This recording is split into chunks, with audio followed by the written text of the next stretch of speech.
All right, tubers, two bets, various crazy people. I'm with my friend Gerard here, and I'm very interested in speaking with this young man because I've had a number of subscribers say, hey, you know what, I'm an African-American guy. I'm thinking about coming to the Philippines. What do I expect when I get here? So here you go. Why don't you introduce yourself, tell them who you are, what you are. Okay, let me take this off so you can hear me clearly. Fair enough. My name is Gerard. I'm editor-in-chief of Filipino Soul Magazine, aka SGIB Magazine. It stands for Soldiers Got Intentions, and everyone should be soldiering for something, a dream, a goal, an idea, a train of thought, something. When I first found out about the Philippines, you know, I wanted to go somewhere in Asia where they spoke English. And there was no better place than I thought than the Philippines because it had such an American influence with GIs being here one time or another and what have you. Now, when I was in the States, I used to meet a lot of Filipinos because they are very, they do physical therapy, you know, they do the medical, during the casinos. I moved in from Las Vegas. So I got a chance to meet a lot of Filipino people. And then it came to a point of wanting to know where to move in the Philippines. And someone told me about this place called Negros. I said, oh, Negros? Negro? I said, why not? Negros, Philippines, that sounds cool. And there was a East Negros and I think a West Negros. I said, oh, I go to East Negros. I see Oriental-looking Filipinos. So this is what my thought was. But my nurse in the VA hospital, because I'm also a veteran, and he knew I wanted to go, and he said, if you're going to go to the Philippines, go to Cebu. He said, Cebu has the most beautiful women. Stop right there. Say no more. Cebu is where I wanted to go. And that's when I moved to Cebu. Now, moving to the Philippines, I also knew about their president, President Duterte. And I knew how strong and how much he was against drugs. And having my own problems and own battles with it throughout the years and everything, it seemed like an ideal place for me to go because I didn't want to be around no more drugs. I just had it up to here with it. So that was another reason why I chose the Philippines. So, and coming here, you know, I came here, actually, I'm in rehab. So that's what it's like here in the Philippines. Okay, God bless. How long have you been here? I've been here be 4 years this March. I did go back and forth a couple of times because, you know, I have a magazine. It's called Filipino Soul Magazine. This last issue, it had the Temptations, the Four Tops, Charlie Murphy, and on the back side, it had the Filipino side, which had Salvador Pena, which is President Duterte's head legal counsel, which was a big coup for me to have someone from the administration in my magazine. This one had Belina. Some of you may know him. He is the famous basketball player, the Gentle Giant. He's known at the same level as Michael Jordan would be here in the Philippines. And then on the other side, the Feminists Rock, which is a very popular group in Las Vegas to this day, who are a group of girls who play classical rock on electrical violins and etc. So that's what I came here to continue doing. Now, my first experience when I came to the Philippines. I love the first experience. Oh my God. I landed in the Philippines. This is going to be a cluster. I don't know what the story is. I just know it's going to be a cluster. and there was a big life-size portrait of President Duterte. So, of course, I took my picture with the wooden cutout of President Duterte. And so I get into a cab, and he's driving me to my hotel. It's called Dynasty Hotel. If you ever get a chance, Dynasty they're like family. Tell them I sent you. But when they were driving me, I was in the back seat, and I was like, where the hell are they taking me? I mean, all the buildings would look like they not bombed down, but, you know, I was like, God. And the more they drove, the deeper and darker it got. I said, I'm not going to get kidnapped the first day I'm here. So I was like, wow. Yeah. And so I finally got to the hotel, and I was hungry. So it's late at night. The only place I could order was Burger King. So Burger King brought me over. You know, they brought me over to Burger King, called me downstairs to the lobby, They said it was 1,000 and something. I said, what? 1,000? I'm not paying 1,000 for no burger. But then you got I didn't understand the currency exchange, which is like under $20 or something like that.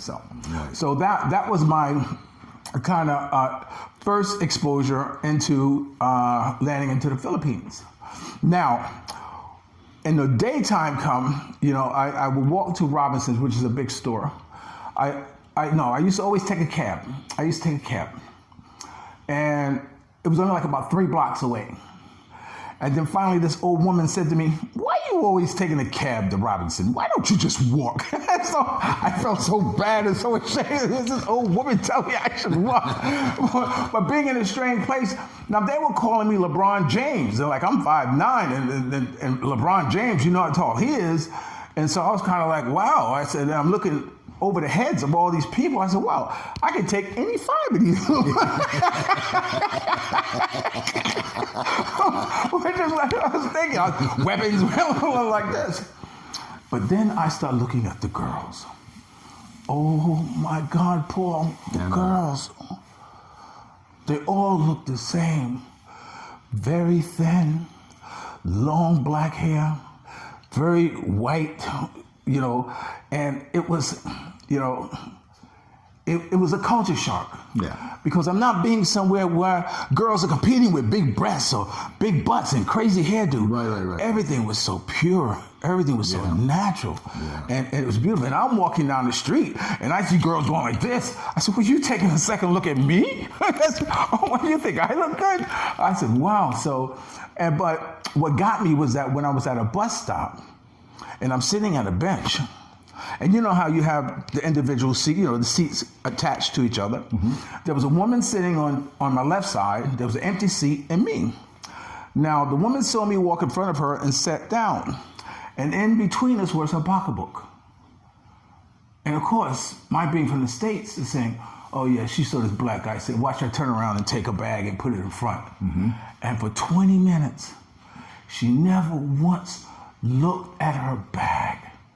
And I said, oh God, I'm in the right place. Yeah. And that was my exposure and experience with Filipinos. I mean, I find them to be very, very giving. Mm-hmm. I learned some of the language, like my buta, my be, my yoto, bui pa, which means, still alive. You know what I'm saying? But when you go to a foreign country, you show them more respect by trying to learn their language, than not learning their language. They tend to want to look at you different. Mm-hmm. And so, that's how it's been. It's just been, it's just been very, very pleasant being here in the Philippines. Awesome. Now, the number one question that I've gotten from guys, and they said, hey, how come you never interview a black guy? Because, well, I don't know any. Okay. Like you and I met each other, 3 days ago? Yeah. We saw each other, we just started talking. I sat down, I joined you for breakfast, and we got to bullshitting, we got to know each other, and I invited you on the channel. And so, what the big question that guys have is I guess about bigotry, or do they look at you differently here? Do you experience any kind of racism or anything like that with the people, the women, the other foreigners? What's the dynamic? Yes. So there's the reason why I ask is that there's guys out there right now watching that are African American, and they're like, hey, Paul, what's it going to be like for me when I land? Mm-hmm. Am I going to be putting up with the same stuff here in America, or what's the thing? You tell me. You've been here 4 years. Well, so tell these guys, not me, but tell them what to expect. You have to understand that all over the world they fear a black man. All over the world. So here it's no different. The girls and all that stuff were, I found them to be, put off by me. A lot of them, would smile, but they didn't want to talk to me. You know what I'm saying? And then when I'm saying, no, you too big. I said, no, wait a minute, that's the other black guy. That's not me. I can't hurt you. That's the other black guy. You don't like that. But if I would allow myself to allow the prejudice that I have in the United States of knowing what it's to be here, then it could have been a lot rougher. You know, when I'm in the United States or whatever, and Chinese restaurants and Korean restaurants, they always get this bad rap and all this stuff of how mean they are. They look at you in the grocery stores and all that stuff like that or whatever. But when I got here, I learned that Asian people are not like that. Asian people are very warm, you know, they're very open-armed, you know, they are more curious of you than you are of them. And it was so refreshing. So I don't experience much prejudice, or I say any prejudice from Filipinos. I experience more prejudice from American white foreigners. That's who I experience most of my prejudice from. Whether they're from Australia or from Britain or you know, whatever, you know, because when they come here, they bring their prejudice and their superiority, you know, with them. Sometimes I see couples of a foreigner with a Filipino girl, and she's walking behind them, and she's miserable, and I'm thinking, wow, what is he doing to her? You know, like this. But you know that I find to be a lot of my friends who I thought were friends, because you know I have a lot of girlfriends. Let me tell you right now, I have a lot of girlfriends. I say, are you a girl? I say, yes. Are you my friend? Yes. Then you're my girlfriend. So I have a lot of girlfriends. Right. I hang around with girls. You know what I'm saying? I don't hang around with guys. You know what they want to drink or what like this, and you know what have you. But you know, guys. You know, I tried doing it here in the Philippines. I tried hanging out with guys. You know, but then with the Trump, and they always want to call you, you know, a Democrat. I'm a libertarian. They always want to project how they perceive of you on you, without knowing who you are. You know, and that's been the hardest thing. You know, I've cut a lot of them off. You know, I don't go to a lot of places no more. Right. You know, because you know I don't want to walk in there and you know, I have this one retired cop, and he was, oh, here comes the nigger, like this, like this, and so you know, sure I could be mad, sure I could get upset, you know, but then you know, see, I'm more acceptance of anything else, and I said, look, he's 70-something years old, retired New York City police officer. I have to accept who he is. You gotta look at the time frame. He was born and whatever. Yeah. You see, if I can't accept him for, I mean, he's a great guy. He's a great guy. Yeah. But if I can't accept him for who he is, then don't be around him. Right. You know what I'm saying? Right. But then you know, a lot of other people say, "Yo, man, why are you saying that? Why?" And then they get to this racial thing like that. Look, man, it don't bother me.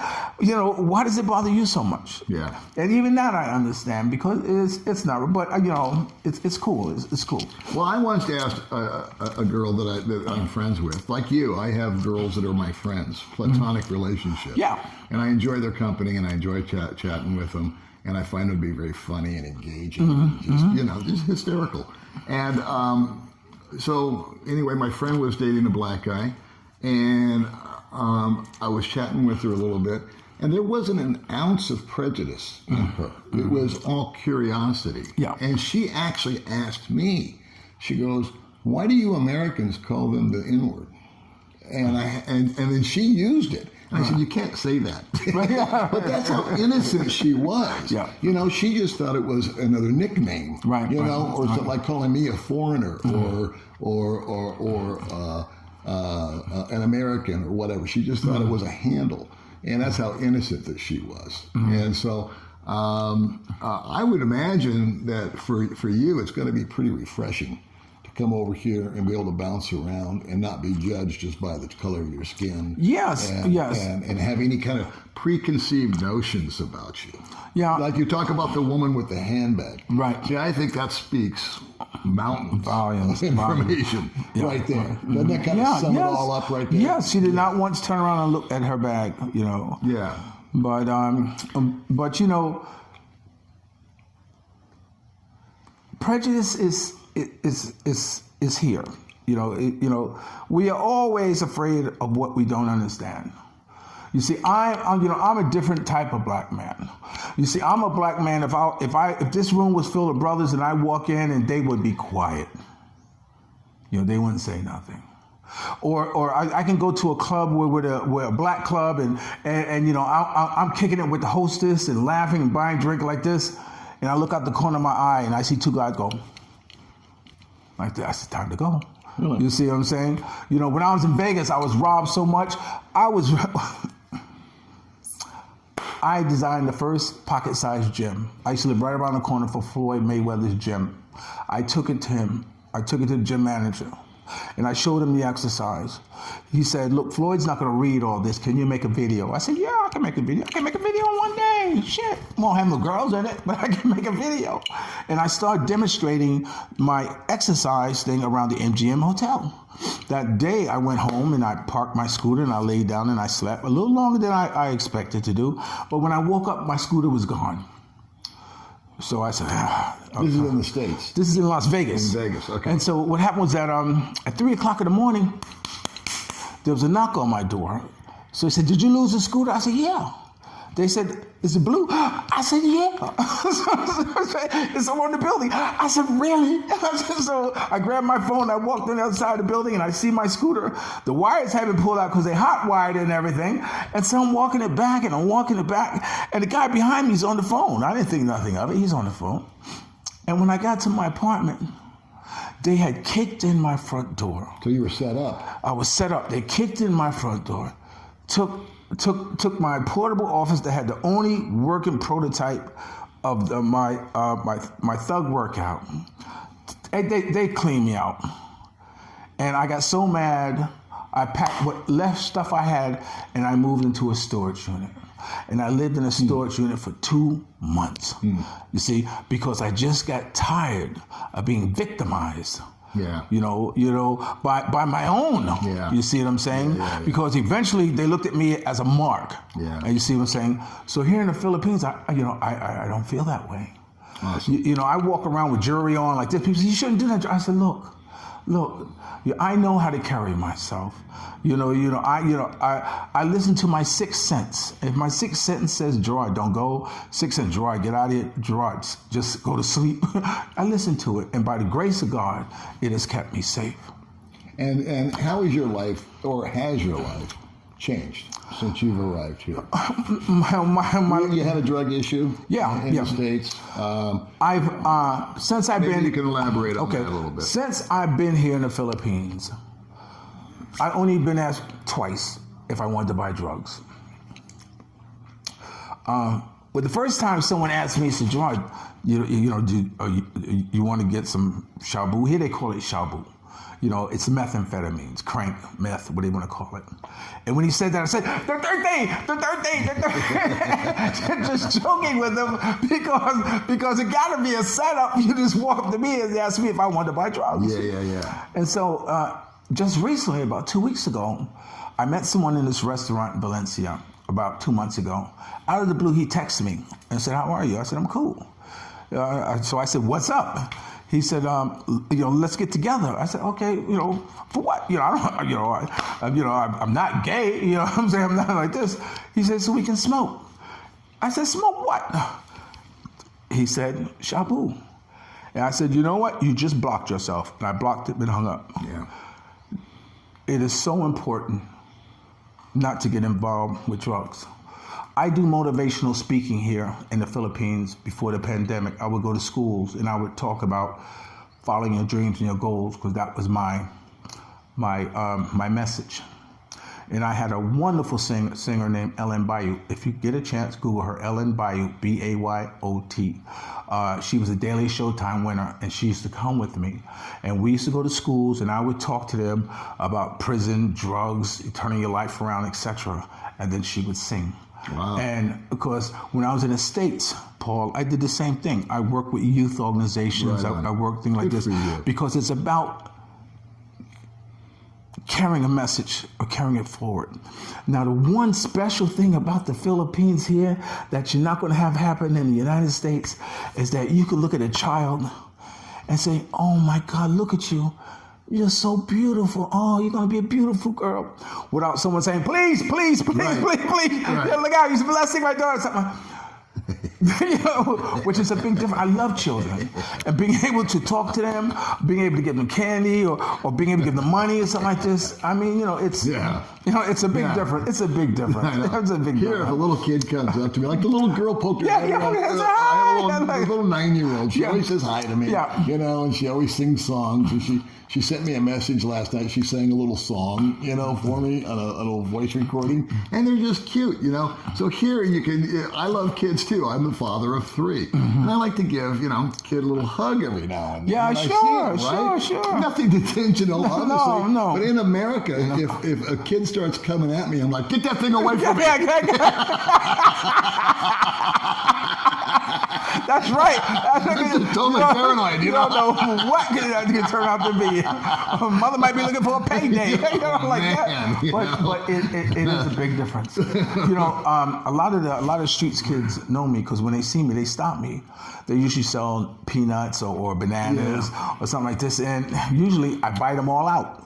Or I take them on and buy them all hamburgers because when they see me, you know, like this, and it's something I like doing. You know, it takes so little, not only to help children but to help a family.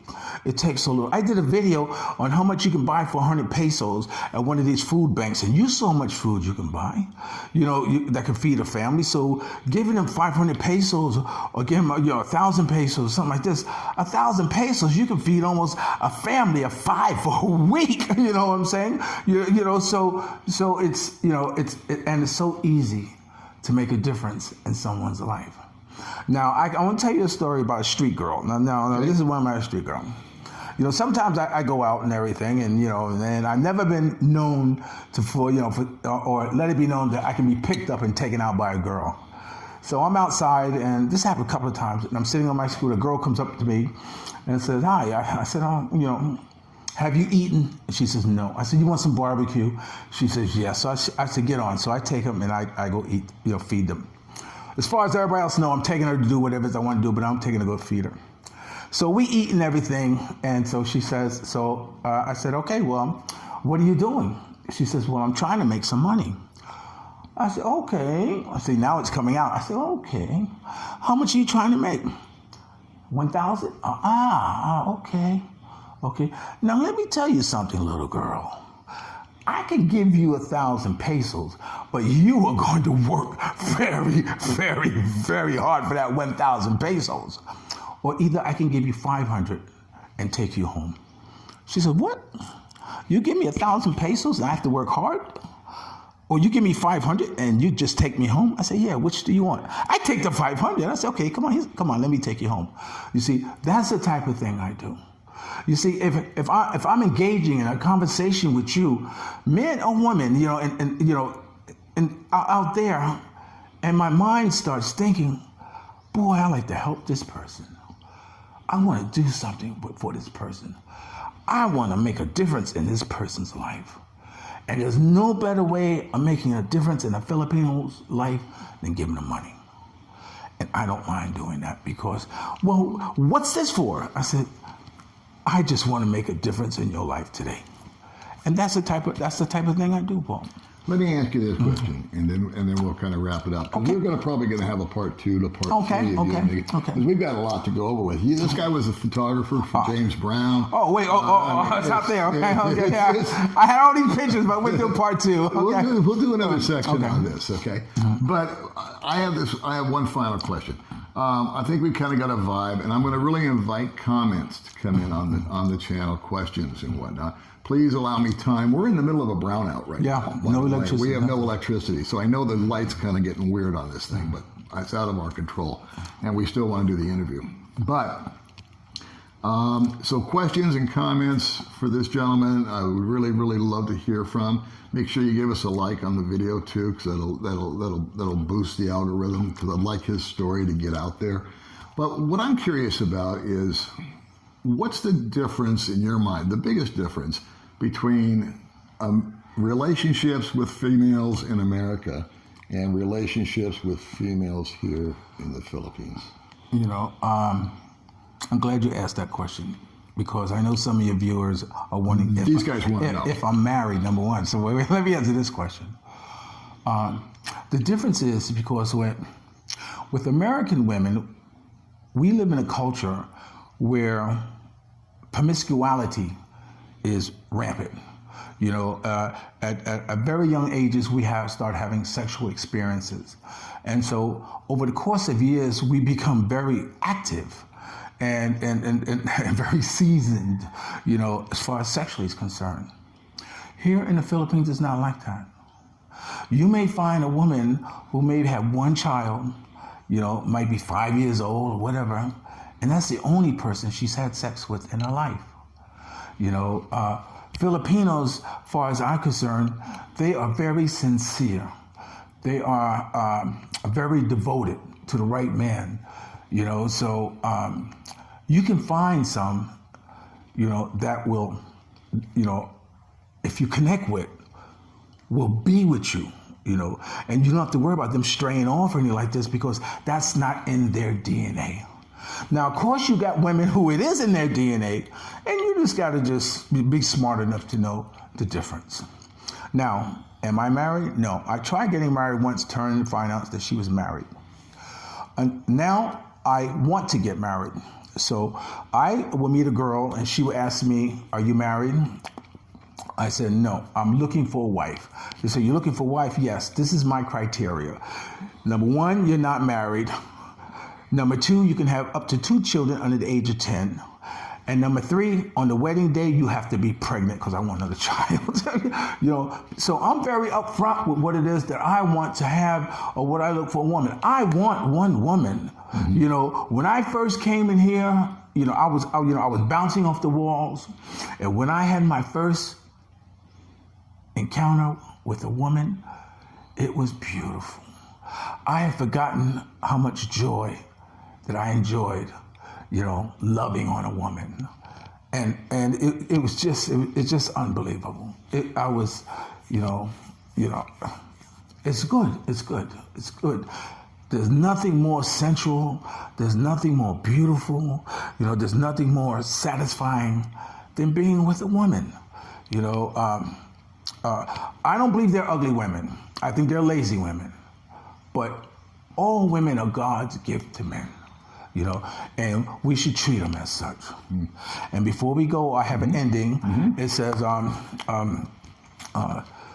dreams are nothing more than plans awaiting action. Never disrespect the elderly and always pull someone up. And sometimes you're the only one to see your vision. And the best revenge in life is to live good. Are we living good? We're living good. And if you're lucky enough to have a woman like Ali Woodson, former lead singer of The Temptations, once sung, treat her like a lady, and I will always love you more. Paul, I'm looking very forward to doing this again, man. I appreciate this. You have no idea how much I've enjoyed this. Okay. And usually I close up, but I'm going to have you repeat that about the woman, and then that's going to be the closing. About dreams and nothing more. Mm-hmm. Dreams. See, this is on my magazine right here. Dreams are nothing more than plans awaiting action.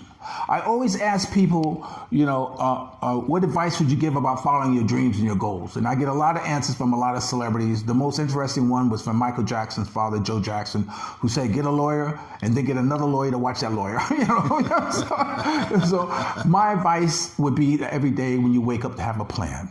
Have a plan to do something. You know, I don't care to take out the garbage, you know, help your mother out or do something. Plan your day. And when you start accomplishing those little plans, it makes it easier for you to tackle those big ones. So dreams are nothing more than plans awaiting action. Never disrespect the elderly and always pull someone up. And sometimes, don't let nobody stop you. Sometimes you're the only one to see your vision. And the best revenge in life is to live good. And if you're lucky enough to have a woman like Ali Woodson, former lead singer of The Temptations, once sung, who was a good friend of mine, treat her like a lady. And ladies, if you're lucky enough to have a good man like Paul, where is she? Make him feel like a king. We'll talk to you later. Always love you more, baby. Peace. Later.